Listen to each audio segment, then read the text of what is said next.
C'est lui qui m'a mariné pour la guerre d'Amérique. Il m'a appris à fendre la vague dans le gros temps. Pour m'encourager, il me disait... Athanase, un jour, vous serez un des héros de la guerre d'Amérique.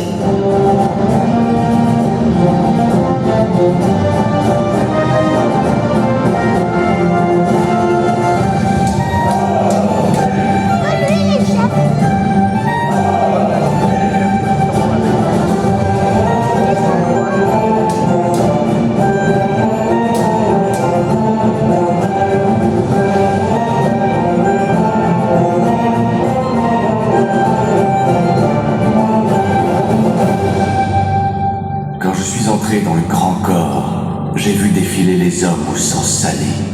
Je ne savais pas que je finirais par aimer la tempête et la mitraille. Et voici l'Amérique. La bataille des Saintes.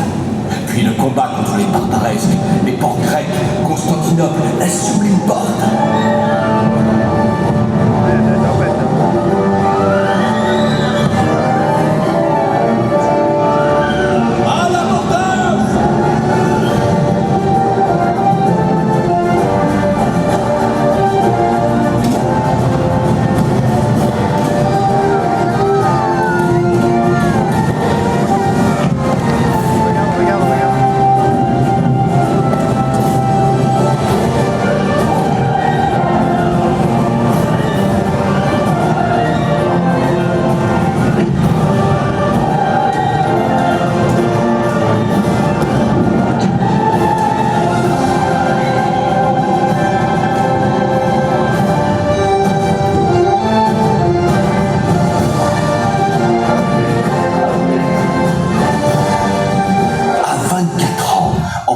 Des amiraux, la Pérouse, Suffren, puis or, je suis promu en 1787. Souvenir inoubliable du bal de Brest.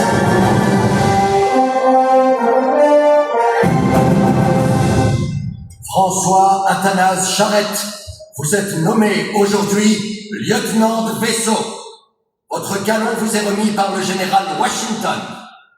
Mes félicitations. Quelle sera votre devise? Combattu souvent, battu parfois, abattu jamais.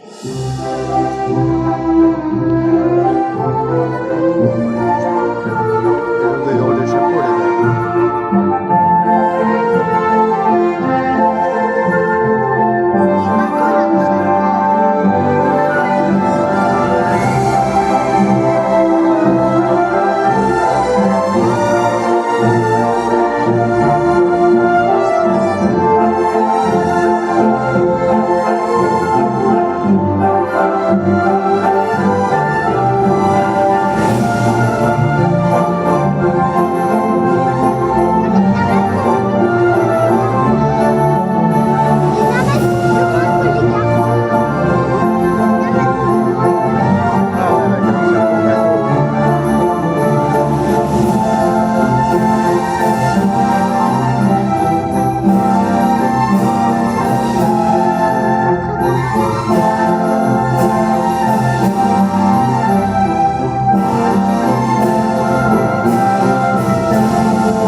Mais pourquoi donc?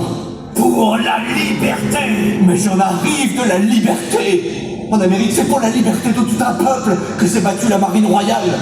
Il n'y a plus de marine royale. Il n'y a plus d'officiers de marine. C'est fini. Je m'en vais. Chez moi. En mon logis de Fort Close. Il faut exterminer la race rebelle. Il faut dépopulationner la Vendée.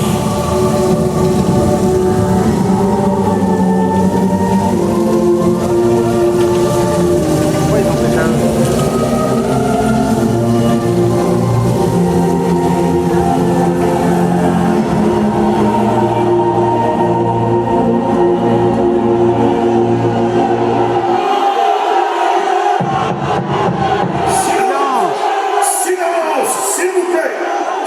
je vais évacuer le public. Il nous faut traiter aujourd'hui de la question des rebelles de Vendée. La terreur est inscrite à l'ordre du jour. Chers collègues, pourquoi avoir choisi de consommer la révolution par la terreur? J'aurais tellement voulu qu'on la consommât par l'amour.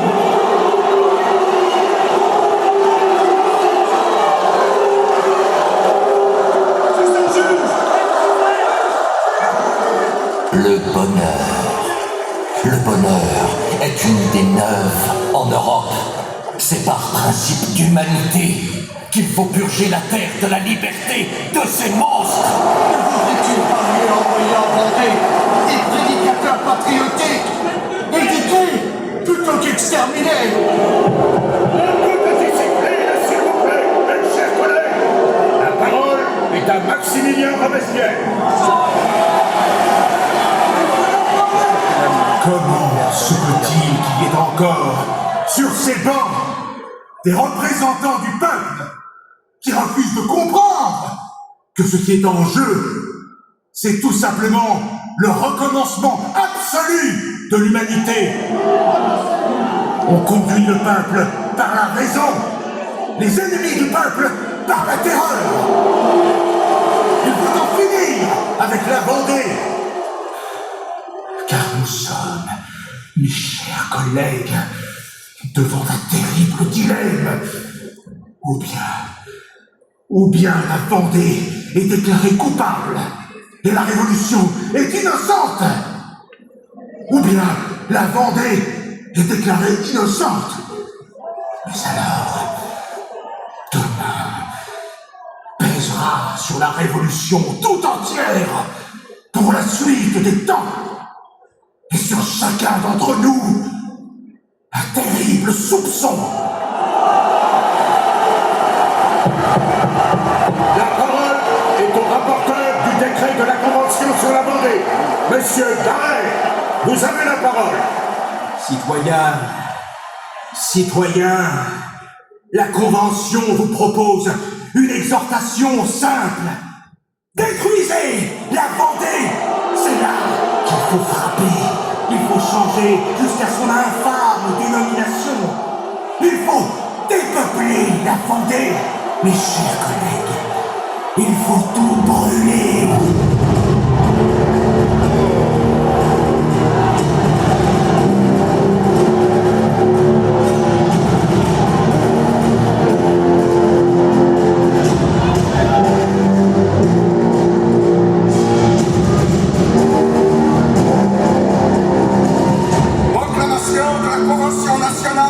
Adressé à l'armée de l'Ouest, soldats de la liberté, il faut que les brigands de la Vendée soient exterminés avant la fin du mois d'octobre. Le salut de la patrie l'exige. Il nous faut des chefs, il faut qu'on se défende. Les bleus vont venir chez nous. J'arrête, à nous. On peut retourner. Voilà 3 ans que je me suis retiré chez moi. Un beau matin de mars 1793, à la porte de mon logis, je vois s'avancer un hérissement de fous retournés et une foule de métayers armés de bâtons et de piques. Les paysans ont besoin de généraux pour les mener au combat. Ils sont gens d'ouvrage, pas gens de guerre. Ils m'appellent l'amiral. Ils viennent me chercher. Je n'ai pas le choix. J'accepte. Les cœurs exultent. Les âmes se trempent. Les sabots claquent. L'armée des piques se met en marche.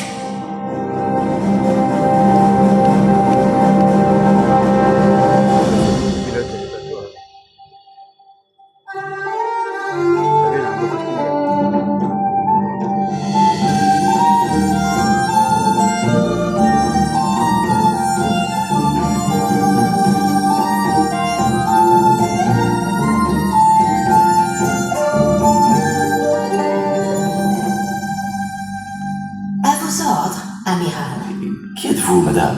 Je suis Céleste Bulkley, l'épouse d'un sous-lieutenant irlandais au service de la France, William Bulkley. Vous êtes venu ici? Pourquoi? Pour vous apporter ce cadeau que j'ai confectionné.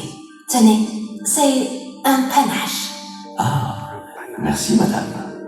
Vous allez diriger la musique. Les musiciens, vous suivrez l'irlandaise. Je ne reviendrai ici que mort ou victorieux.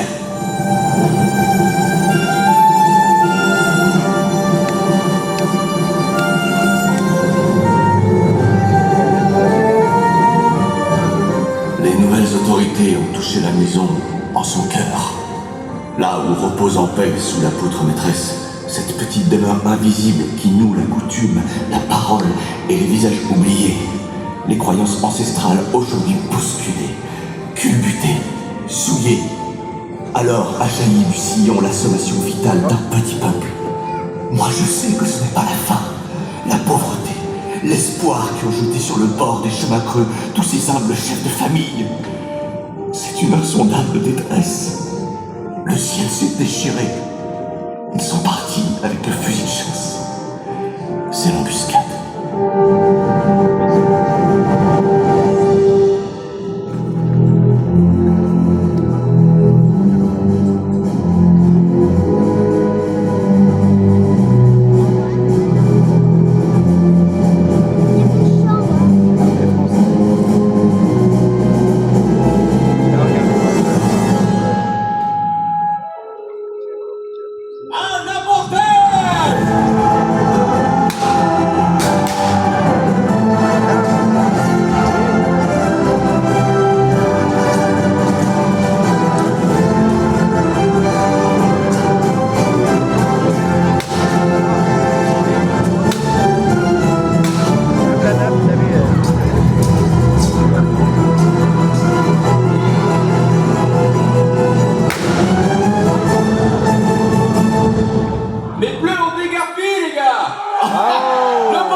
Les femmes, mettez vos sabots cloutés.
Ma Bretonne, d'où viens-tu? Que se passe-t-il? Le bocage! Le bocage brûle! Mais où? Partout! Les fermes, les bourgs, les bois, les flammes! Des petits brûleurs à leur compte? Non, non! D'immenses colonnes de feu, un champ de braise! Ils veulent purifier, qu'ils disent, dépopulationner la Vendée!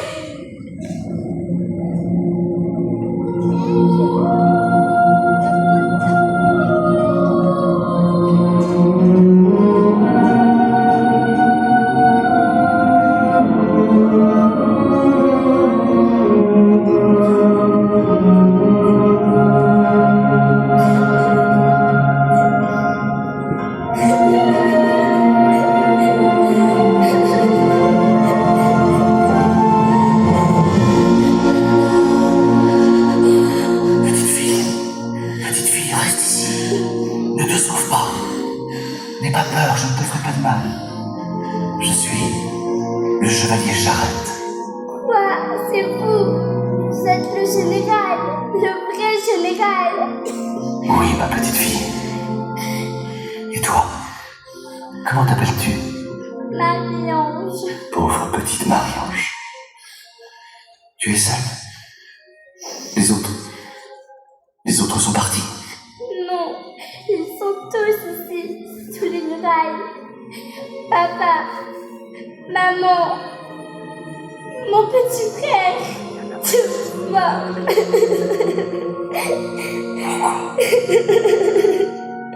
Pourquoi, mon Dieu? Du fond de l'abîme, nous crions vers vous. Oh, donnez-moi un mot de consolation pour que vive cette petite fille. Dis-moi, Marie-Ange, c'était ton église? Oui, on était enfermés dedans. Les bleus sont arrivés et ils ont tout brûlé. Tu habites dans le bourg? Oui, au petit Luc. Tu vas retourner au village? Il n'y a plus de village. Tu ne veux pas rester ici? Non, je veux que vous m'emmeniez avec vous, général. Allez, viens, Marie-Ange. Petit ange.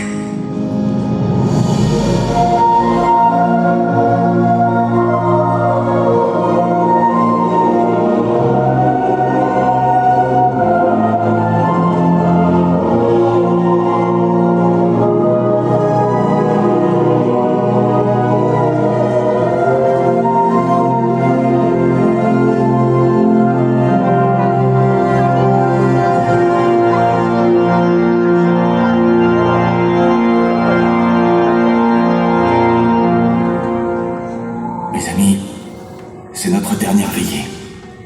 Les Bleus nous laissent jusqu'à l'aube. Pour partir, c'est cette nuit. Vous êtes mes derniers fidèles.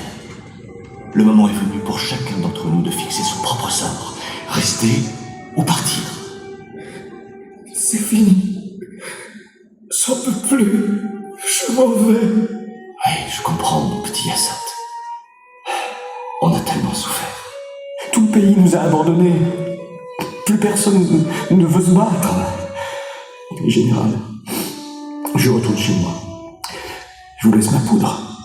Au revoir, Lucas. Et vous, mon général, vous décidez quoi?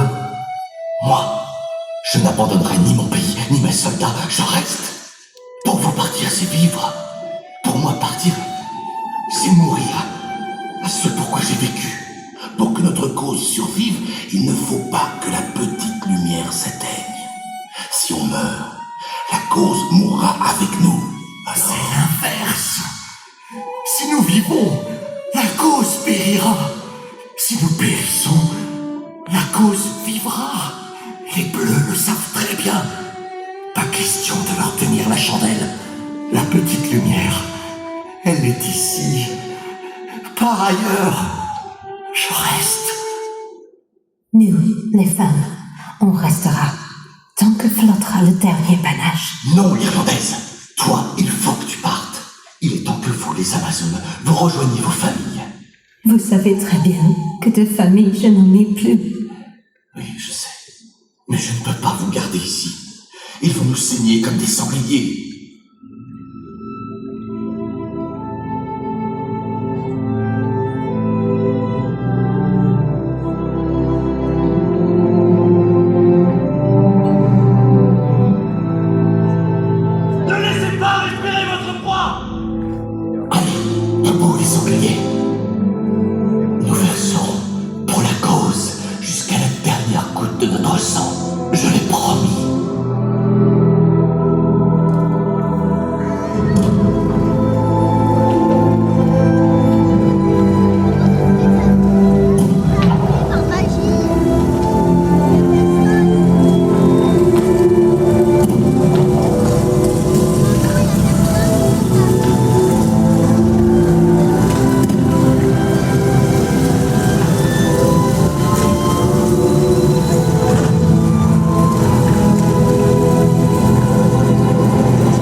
tribunal. Profession.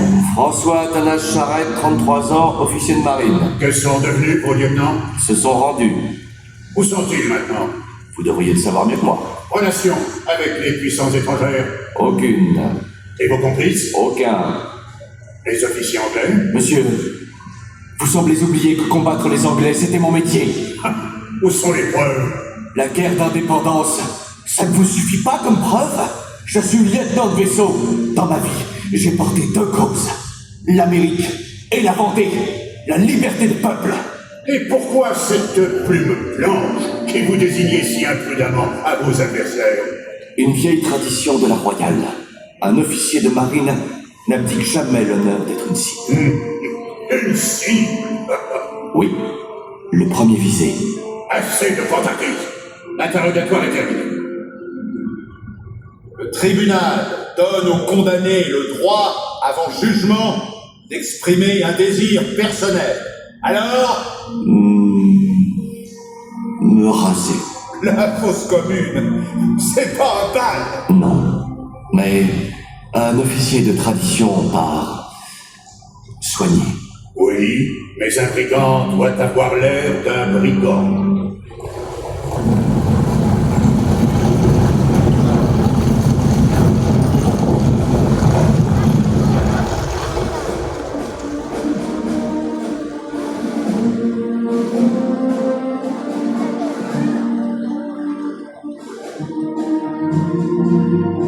J'ai 33 ans. Un âge exact pour mourir à Pâques. Je récite à voix basse la prière des morts et ajuste mon accoutrement misérable. Le soleil lèche les toits d'ardoise. Nous allons avoir une belle journée. Oh, mon Dieu. Qu'il est dur de partir. Sur la place, 5000 hommes de troupes forment un immense carré d'exécuteurs. Au milieu, une dizaine de généraux derrière travaux. On m'adosse à un mur. Je refuse qu'on m'attache et qu'on me borde les yeux. Je veux voir la mort en face. Le chef du peloton hésite, puis hurle. Soldats, en joue! J'en appelle à travaux, il sursaute. Puis, en imposant la main, il fait arrêter le cliquetis. Il vient vers moi à pas lents. D'officier à officier, je lui demande une faveur. Pouvez-vous m'accorder la grâce de diriger le feu moi-même? Il hésite, se retourne. Il se sent surveillé, conciliabule. C'est accordé. Je veux que la dernière image de ma mort soit empreinte d'élégance, jusqu'à la manière de m'affaisser. Un officier français ne tombe pas en s'écroulant. N'y aurait-il à cet instant qu'un seul regard pour surprendre le geste, ça suffirait. Rien ne se perd jamais. Le peloton attend. Il obéit. Par un commandement muet, je lui fais signe, en mettant le doigt sur mon cœur. C'est là qu'il faut tirer.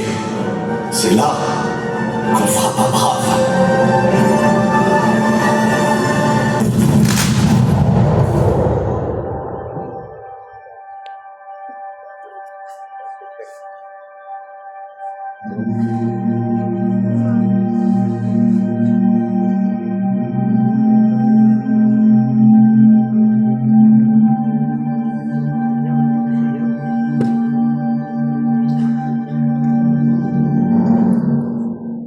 Entre tes mains, Seigneur, je remets mon esprit.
c'est un panache. Accroche-le sur ton bateau. On va prendre le vent. Seul un panache peut faire tourner le vent de l'histoire. C'est le dernier panache.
Ok, que la salle est